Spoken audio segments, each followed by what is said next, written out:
In the last lecture, we created a state, some actions, and a reducer. And we also added the state to the store of our NgRx application. Now in this lecture, we are going to see how we can dispatch an action and how we can use the current state value in a component. But before that, let's first go to our application. And here in the counter component, we had implemented this logic where whenever the increment button is clicked, we are incrementing the value of counter. Whenever the decrement button is clicked, we are decrementing the value of counter. And whenever the reset button is clicked, we are resetting the value of counter to 0. Now this we implemented using input and output properties. But now in this lecture, we are going to use the NgRx state to implement the same functionality. So what we are going to do is, let's go to our application. Let me close all these files for now. And let's first open counter value component. And there, let's go to counter value component.ts. From there, I'm going to remove this input decorator. I'm going to keep this count property here, or I'll call it as counter, and initial value I will set it to 0.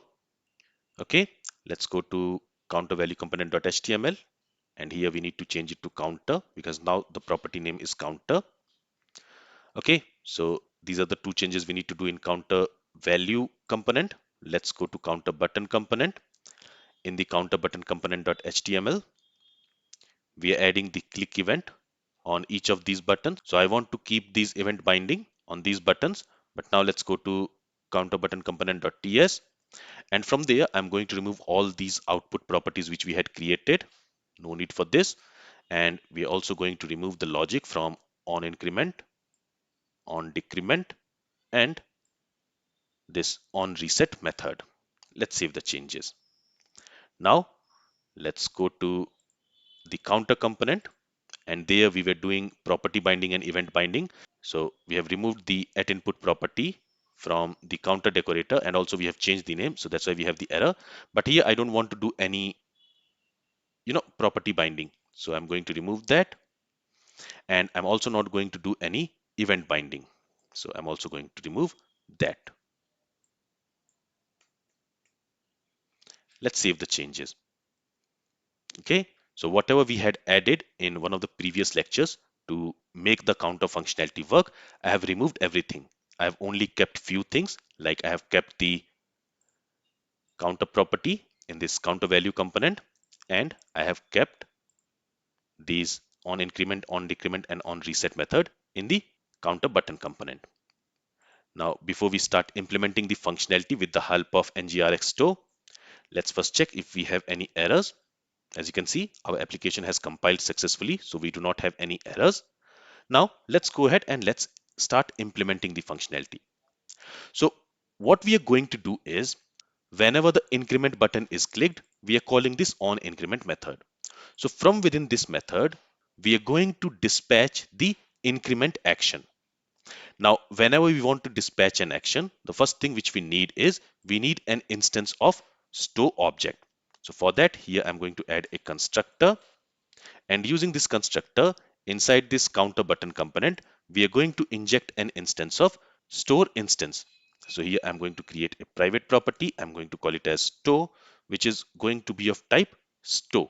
And to use this store, we need to import it from NgRx Store. Now to this, we need to specify a type.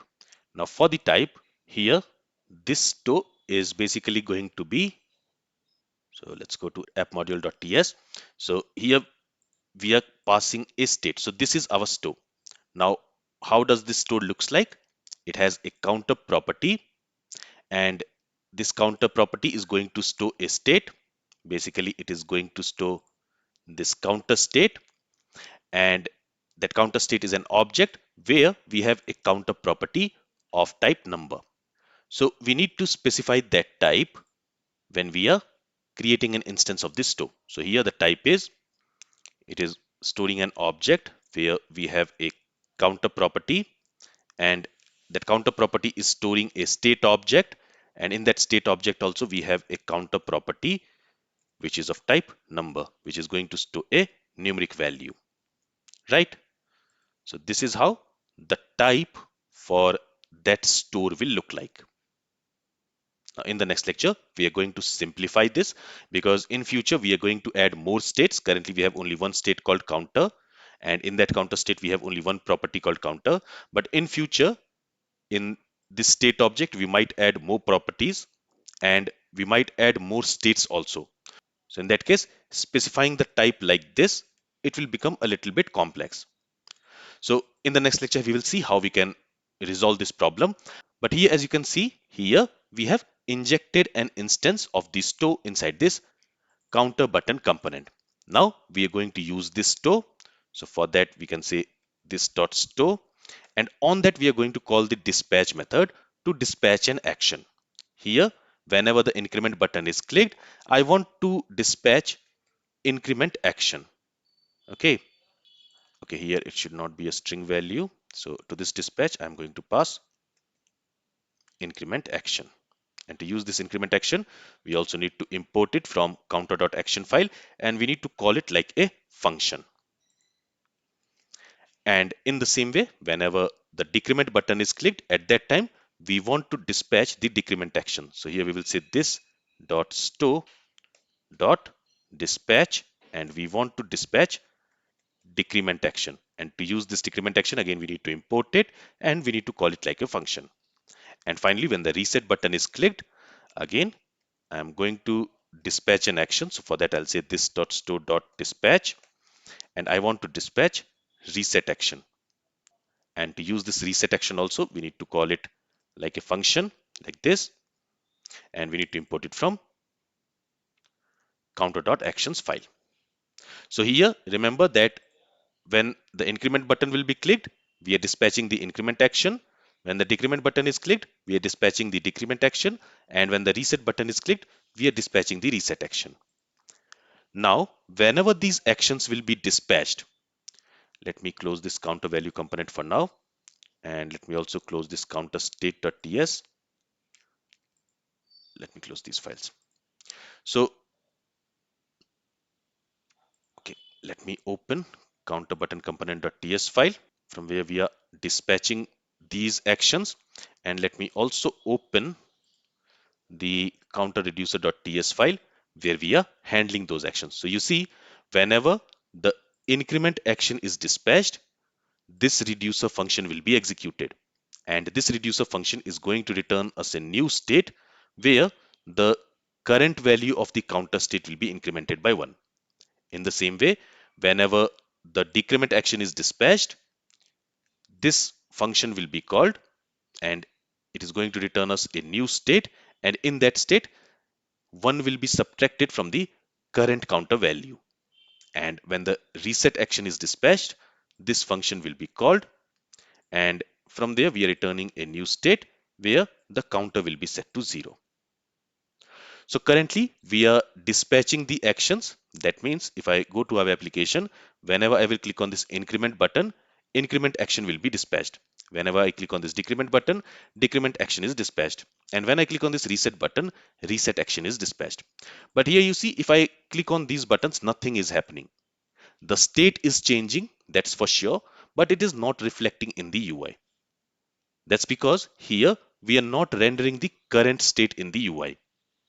So for that, let's go to VS Code and let me close this reducer file and let's open counter value component. So here, let's go to counter value component.ts, and what we are rendering in the UI is this counter property value, which is 0. Now what we want is whenever this counter property of this state changes, we want to read the latest value of this counter property and we want to assign it to this counter property of this counter value component. So for that, as we have learned in the last lecture, whenever the state inside a store changes, the store emits an observable and we are going to subscribe to that observable. Now to subscribe to that observable, again, first we need an instance of store object inside this class. So let's go and let's create a constructor, and inside this constructor, let's go ahead and let's create a private property. Let's call it as store, which is going to be of type store. And to use this store, again, we are going to import it from NgRx Store. And here we need to pass the type. So what I'm going to do is from here, I'm going to copy the type and let's pass it here. Okay, so in this way, we are injecting an instance of store object inside this counter value component. Now, let me also add ngOnInit function here, and we are going to implement onInit interface. Okay, and inside this ngOnInit, we know that this store is going to emit an observable. So here I will say this dot store dot select, and to this select we need to pass the name of the state for which we want to wait for the change. Here if you see, it is displaying this counter. So here we are simply saying whenever any property in this counter state changes, and again this counter is basically the name which we have specified in app module. So in the app module, we are specifying a name called counter, and this counter is pointing to this state. Okay, so whenever any property inside this state changes, an observable will be returned.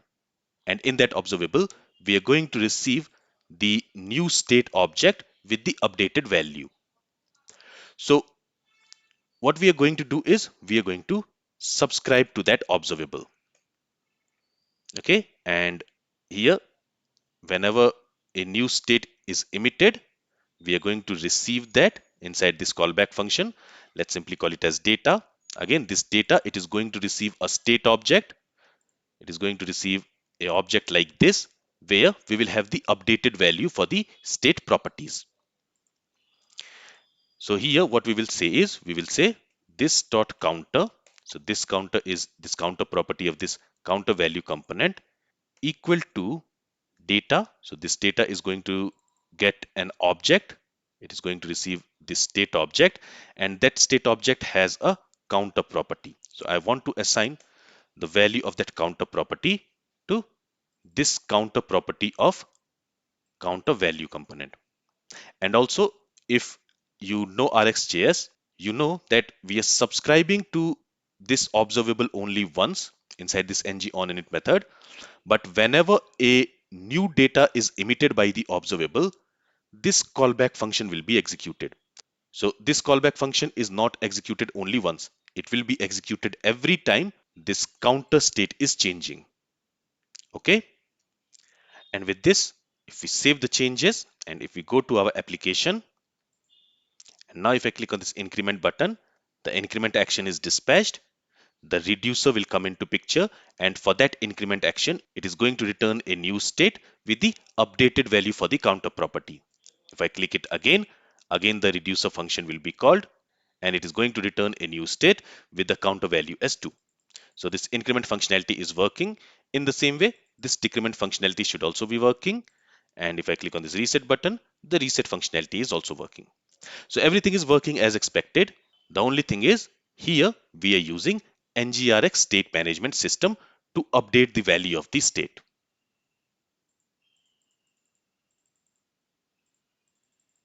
Okay, let's go back to our application. And here, since we are subscribing to an observable inside this ngOnInit, we also need to unsubscribe from it in ngOnDestroy. So here I'm going to import onDestroy interface, and let's go ahead and let's implement onDestroy method.